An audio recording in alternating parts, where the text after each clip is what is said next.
A thread by Carlos Osuita. Forrest Baker tweets, "Can you prove any of this? And Kushner isn't saving the world, or is this more bullshit?" Carlos responds, "This is like asking me to prove the existence of the sun. It's as implacably brainless as the American press running with stories that damage only them." Today, the White House announced that after 21 years of failure, President Trump, Robert O'Brien, Richard Grenell, and Jared Kushner had broken a 21-year logjam in the struggle to end the fallout from the Yugoslav wars of 1991 to 2001. Here's how they did it. The Washington Professional Diplomatic Corps was fixed on political agreements that were never going to happen. As Grenell put it, rhetoric, terms, words. So Trump told his people to bypass the ossified diplomats and do something completely different. Try and get economic agreements. And all parties jumped at the chance. As Kushner put it, negotiating in private allows for people to discuss things on their own terms. Americans and European countries have stayed away from the Balkans, and the Serbs are very bitter about NATO's intervention. Democrat Wesley Clark became the only Supreme Allied Commander Europe ever relieved of duty because he almost started a war with Russia over symbolism. Clark's subordinates refused to carry out his orders to attack the Russians because Russia, allies of the Serbs, went in ahead of Allied forces to secure a major airport. As Grenell said today, these wars are essentially started by bizarre American know-it-alls. Trump wants solutions. This isn't about American prestige. It's about saving and improving human lives. As Trump says, we're here to help if we can, but the locals must work out their differences. Kosovo has agreed to recognize Israel and put an embassy in Jerusalem. Countries that have refused to recognize Israel are envious of the economic opportunities now being afforded to Muslim nations that bury the hatchet. What do you suppose is going to happen? All of these countries have very long memories. Who cares if they hold grudges as long as they stop fighting? The denizens of Foggy Bottom, an absolutely disgusting name, are blundering fanatics, crippled by cognitive rigidity. So they fail and fail and fail forever. The first question, asked by a member of the horrific, deranged, flopped Washington press corps was, is Trump helping spread Russian disinformation? And then they asked if Trump thinks fallen American troops are losers and suckers, and if he hates war amputees. This photo speaks for itself. The man isn't a vet, and he was born without arms. But a prosthetic arm is a prosthetic arm, right? Trump autographed one of the man's arms at his request. Claims, statements, questions, and insults often reveal everything about the person who said them and nothing about the subject of what they say. Before 2015, I knew nothing about Trump, neither liked nor disliked him. I got really interested in him after the second GOP primary debate, so I read and listened to him in his own words as much as I could. This New York Times profile from 1984 is all you need to know about Trump. From the NewYorkTimes.com, The Expanding Empire of Donald Trump, link in the description, also link to the video on this channel, the audio version of the same article. From the article, quote, "The football thing is cute. Trump Tower and the piano and all of that, it's all cute, but what does it mean? He says, sounding what borders on a note of uncharacteristic despair. Asked to explain, Trump adds, what does it all mean when some wacko over in Syria can end the world with nuclear weapons? He says that his concern for nuclear holocaust is not one that popped into his mind during any recent made-of-television movie. He says that it has been troubling him since his uncle, a nuclear physicist, began talking to him about it 15 years ago. That was in 1969 when Trump was 23 years old. I went to high school and college with people who were the sons and daughters of the American Diplomatic Corps. Most of them went into that line of work. Do you know what they were doing from 14 to 23? Partying. Hard. At my college, there was an ambassador's son who always had a garbage bag of pot in his dorm room. You could go in and help yourself to a handful. They all drank, got high, and hooked up. One guy told me about the best night of his life. He and a bunch of sons and daughters of diplomats smoked pot until they were almost comatose. Then they did cocaine to perk up, dropped acid, took mushrooms and speed, and drank cherry punch with Valium and 190 proof Everclear in it. One son of a diplomat was the most ravaged human being I've ever met. It's impossible to describe what I mean. He looked like he was made of greasy concrete paint, the color of brie, with painted wooden eyeballs.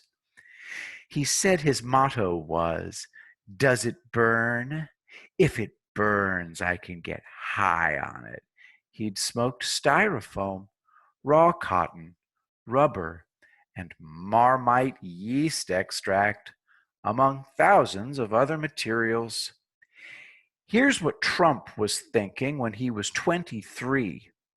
Quote, his greatest dream is to personally do something about the problem, and characteristically, Donald Trump thinks he has the answer to nuclear armament. Let him negotiate arms agreements.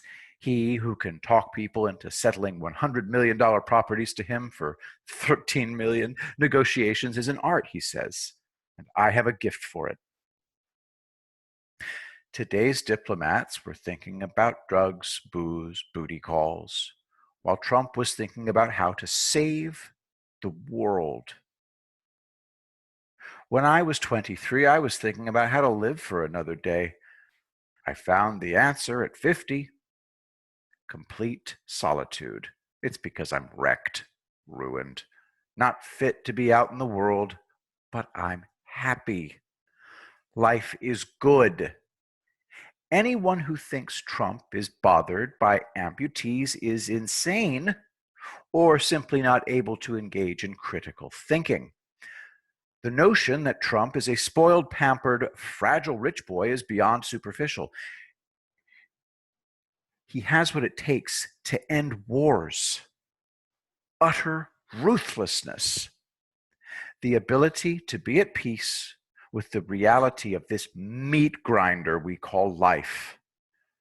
I made my peace with the meat grinder, and I bear it no resentment for destroying me.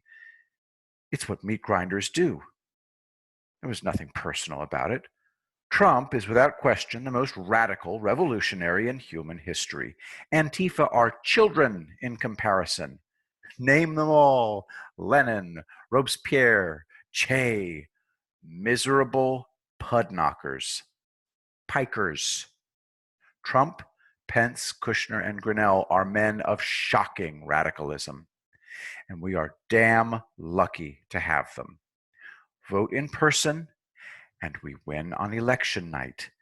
Guaranteed. Be a radical revolutionary yourself by remaining exactly who you are. Addendum, I forgot.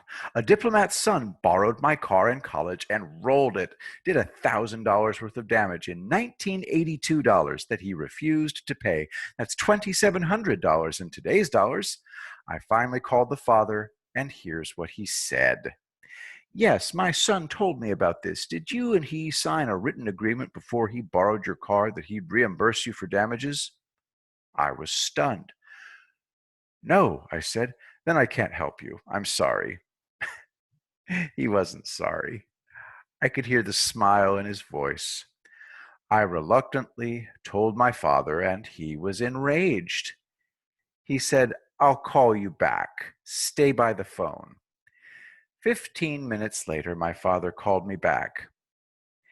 If you don't have the money in your checking account tomorrow, call me. How's this going to happen? I asked. Don't worry about it. The money arrived the next day. My father was very well connected, as I learned after he died. The diplomat would have been absolutely terrified. Addendum 2. Someone asked about my father. He was born dirt poor in a farm state and went to work at the age of 12. He worked in his family's hardware store and talked his father into setting up a natural gas storage and delivery company. At 12, my father was delivering natural gas tanks to customers. He started his own automated repair company at 13. He also graduated from high school on schedule, lettering in tennis, baseball, basketball, and football. He went to college for 2 years. Then he joined the armed forces because he anticipated the Korean War. He volunteered to be in the first clandestine warfare unit of its kind, serving for 3 years until the armistice. Spent the whole war behind enemy lines. Went back to college, graduated. He joined a giant corporation and revolutionized the industry by reorganizing it and introducing the concept of coopetition. Competitors pooled their resources and developed new technology that they could all use.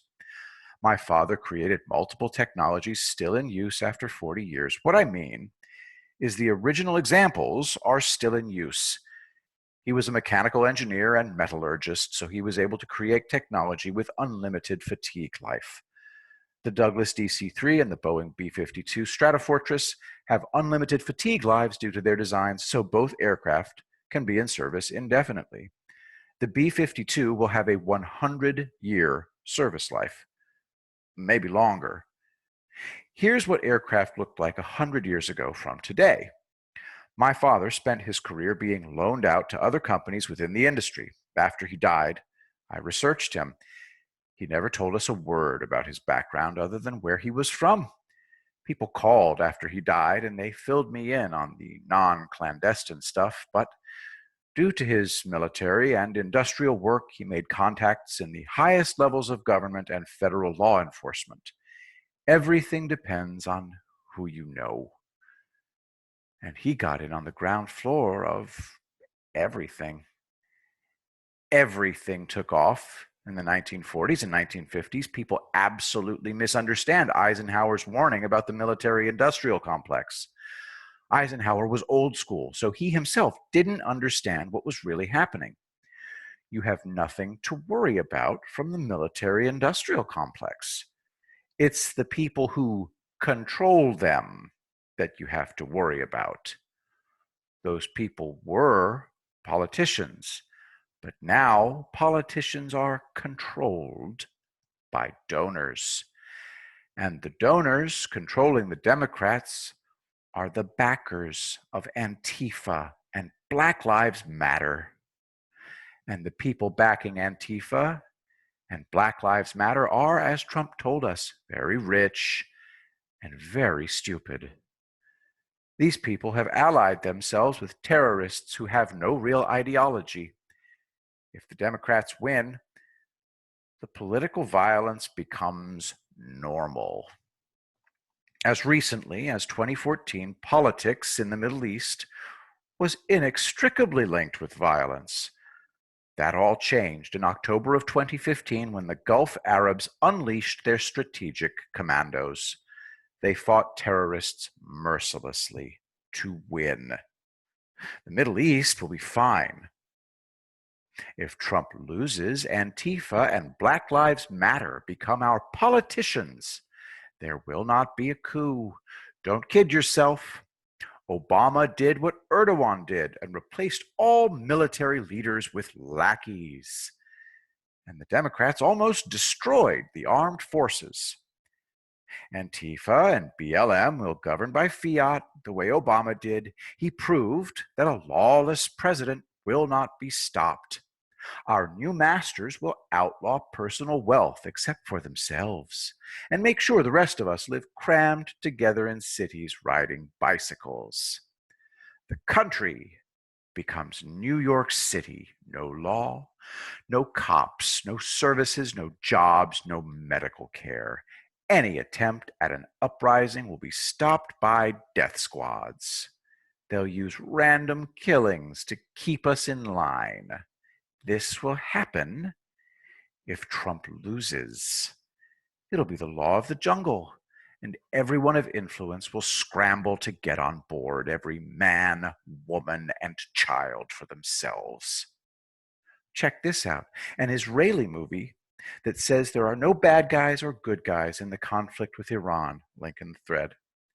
I watched the trailer and it said, there are some enemy lines you don't want to cross. So I knew that it was a movie that kisses the asses of the Iranian mullahs.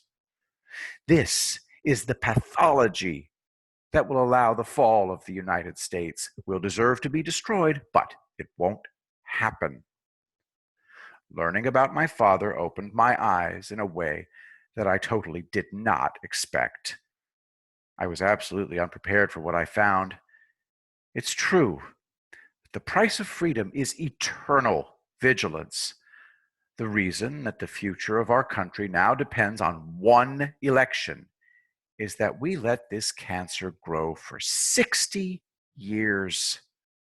Now we're there. It comes down to one chance.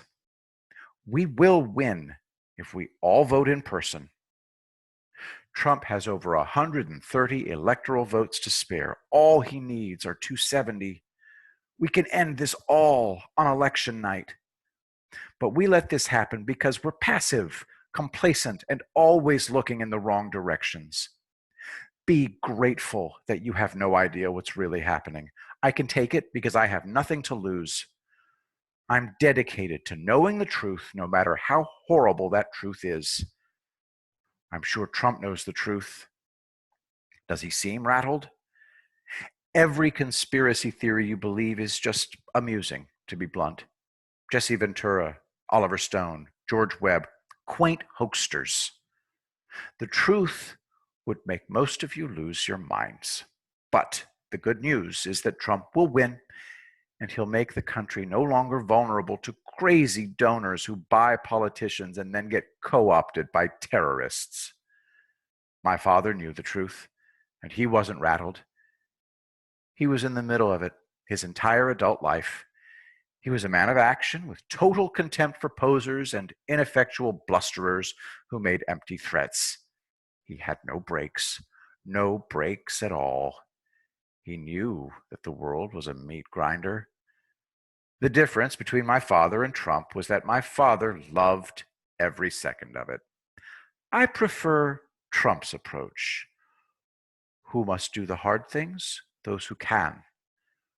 Who must do the impossible things? Those who care. Carolyn Robertson Payton. My father did the hard and impossible things because he loved it. Trump does the hard and impossible things because he can, and he cares. Much better motivation.